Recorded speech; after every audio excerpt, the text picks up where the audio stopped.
Allô, bonjour. Quel est votre prénom, s'il vous plaît? Isabelle. Isabelle, vous avez quel âge, Isabelle? J'ai 44 ans. 44 ans. Vous m'appelez de quelle région, Isabelle? Île-de-France. Île-de-France. Et vous m'appelez pour une question de quel ordre, s'il vous plaît? Sentimentale. Sentimentale. Alors, je vais poser mon tarot et je vous dis ça dans quelques minutes. Alors, question sentimentale. Quelle est votre question précise? Dites-moi.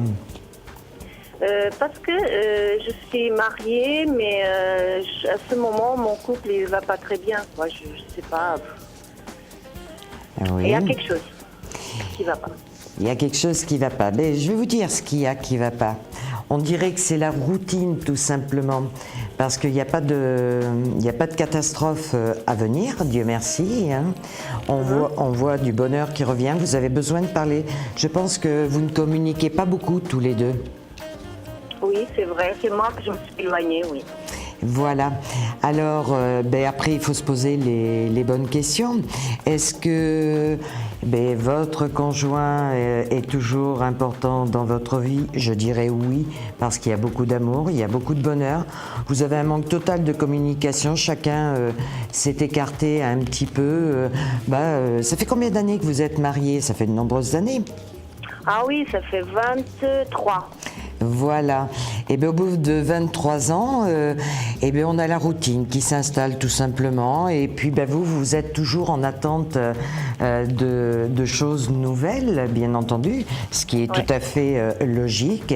Et votre compagnon, pour lui, tout va bien. Donc qu'est-ce qu'il faut à tout ça pour rebooster le couple? Il faut tout simplement recommencer à parler, à discuter. On voit que d'ici, je dirais que c'est une petite turbulence, mais d'ici quelques mois, 2, 3, 4 mois au pire, on voit que le couple redémarre. Je pense aussi que vous avez besoin de prendre des vacances. Je pense que ça fait longtemps que vous ne vous êtes pas retrouvés tous les deux ensemble. Ah oui, oui. Voilà. Et ça, c'est pour vous, je suis persuadée que c'est un manque et que vous n'en avez pas parlé. Ah oui. Et voilà. Oui, c'est vrai. Parce que j'ai essayé, à quelques années en arrière, j'ai essayé de parler. Bon, il ne voulait pas m'écouter. Moi, je dis, bon, c'est bon, laisse tomber. Et voilà. Et je me suis éloignée moi-même. Je commençais à m'éloigner. Voilà. Alors le couple, votre couple n'est pas perdu, heureusement. On voit que si, je pense que vous avez peut-être pas employé à l'époque les bons mots, que vous n'avez pas eu la bonne discussion. Dites à votre compagnon tout simplement, je m'ennuie, j'en ai marre. Vous allez voir, il va bondir. Et on voit très bien, hein. De toute façon, l'année prochaine, c'est que du bonheur qui arrive dans votre maison. Un voyage, je pense que vous avez besoin d'en faire un. Est-ce qu'il a été question d'un déplacement, des vacances? Est-ce que vous...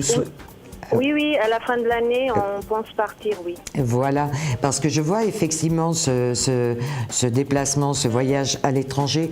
Profitez-en quand vous serez tous les deux en vacances pour lui expliquer déjà combien vous êtes bien rien qu'avec lui, que ça vous manque. Et puis, vous savez, quand on sent effectivement au bout de quelques années que quelque chose commence à s'échapper, et qui a un mal-être, il ne faut surtout pas attendre. Vous avez une vie heureuse, une vie de bonheur qui est là, mais très souvent, tout le monde, pour tout le monde, tout est acquis. C'est-à-dire, on est marié, on est heureux, on ne se pose pas trop de questions. Quand il y a un malaise, il faut tout de suite en parler. N'hésitez pas, si vous avez besoin de plus de renseignements, de me consulter. Vous connaissez mon numéro d'identifiant, à défaut, je vous le donne, le 79 47. Et continuez à parler et profitez surtout de ce séjour pour reséduire votre mari. D'accord, Isabelle? Okay, je vous souhaite bien. une très bonne journée. Au revoir, merci. merci. Vous de même, au revoir.